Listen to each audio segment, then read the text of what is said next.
remember I was on my day off and I went on my laptop and popped up and they were working, and I saw a message saying that the doctor had aborted a fully intact fetus. Fully intact. And SemExpress was sending it straight to the lab. I literally have had women come in and they'll go in the OR and they're back out in 3 minutes. And I'm going, what's going on? Oh yeah, the fetus was already in the vaginal canal whenever we put her on syrups. It just fell out. Yeah, and so if we alter our process and we are able to obtain intact fetal cadavers, then we can make it part of the budget that any dissections are this, and splitting the specimens into different shipments is this. I mean, it's all just a matter of line items. Usually they want both hemispheres intact with the brainstem, which usually doesn't happen. They'll take like an 80% intact or 70% intact, but you have to contact them and see if that would be okay. Got a rate-limiting step of the procedure is calvarium. Calvarium, the head is basically the biggest part. Most of the other stuff can come out intact. Right. It's very rare to have a patient that doesn't have enough dilation to evacuate all the other To bring them function, to bring the body cavity out, intact and all that.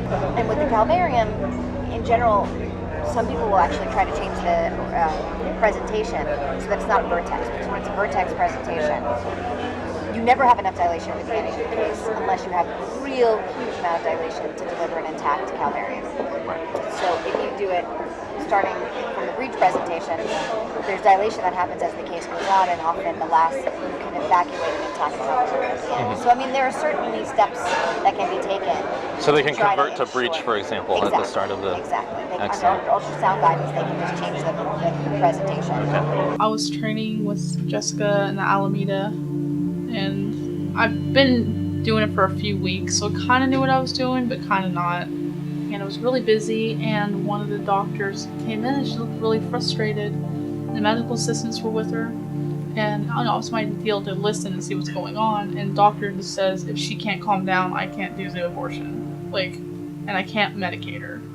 Something like that. And she was just distraught. The other thing that plays a tremendous part in this all is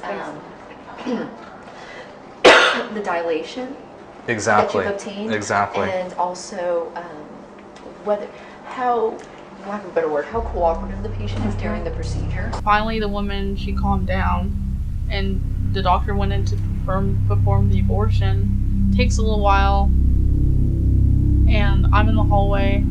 I see the jar come out, goes into the path lab, and Jessica, I can hear her, is preparing it, rinsing out the jar, rinsing out the linen wrapping that catches it, dumping it in the strainer, rinsing it off, putting water in the pie dish, and getting it ready for the doctor. So then I hear her call my name, hey Ollie, come over here, I want you to see something kind of cool, this is kind of neat. So I'm over here, and this is the moment I see it, I'm just flabbergasted. This is the most gestated fetus and closest thing to a baby I've seen. And she's like, okay, I want to show you something. So she has one of her instruments, and she just taps the heart, and it starts beating. And I'm sitting here, and I'm looking at this fetus, and its heart is beating. And I don't know what to think. Is there still circulation in the heart once you isolate it? So, so there are times when after the procedure is done that the heart actually is still beating. They induce fetal demise at about 20 weeks, 18 to 20 weeks, and so they inject digoxin into the fetus. Right. I was actually going to ask you about it because I want to make sure there's no digoxin on my No. Providers who use digoxin use it for one of two reasons. There is a group of people who just use it so that they have no risk of violating the federal abortion ban. If you induce a demise before you do the procedure, nobody's going to say you did a live, whatever the federal government calls it, a partial birth abortion. Whenever you're talking about fully intact fetuses in the context of fetal tissue procurement, those are situations where no feticide, like digoxin or potassium chloride, no chemical like that can be used to kill the fetus beforehand because that poisons the organs and the tissues. Yeah. And so in that case, it's prima facie evidence of born alive infant cases. And she's like, you know why that's happening? And I knew why it was happening. It's because the electrical current was, the nodes were still firing. And I don't know if that constitutes it's technically dead or it's alive. It had a face. It wasn't completely torn up. And its nose was very pronounced. It had eyelids. And its mouth was pronounced. And then, since the fetus was so intact, she said, okay, well, this is a really good fetus and it looks like we can procure a lot from it. We're going to procure a brain. So, the moment I hear something like, that means we're going to have to cut the head open. We're going to have to cut the head open. So, it's like, okay, so what you do is you go through the face. I'm thinking, no, I don't want to do this. And she takes the scissors and she makes a small incision right here and goes, I would say, to maybe a little bit through the mouth. And she's like, okay, can you go the rest of the way? And I'm like, yes. And I didn't want to do this. And so she gave me the scissors and told me that I have to cut down the middle of the face. And I can't even describe what that feels like. And I remember picking it up and finishing going through the rest of the face, and Jessica picking up the brain and putting it in the container with the media and parafilming it.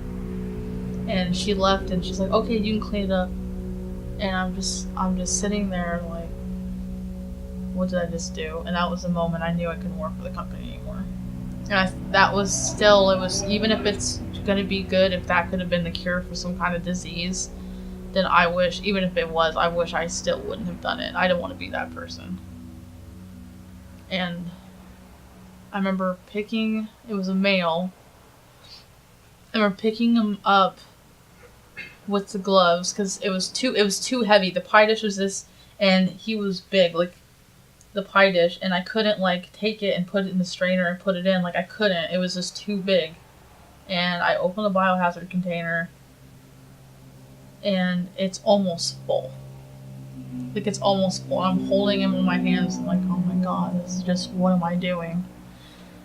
And I take him, and I put him in, and I remember he got stuck on the lid.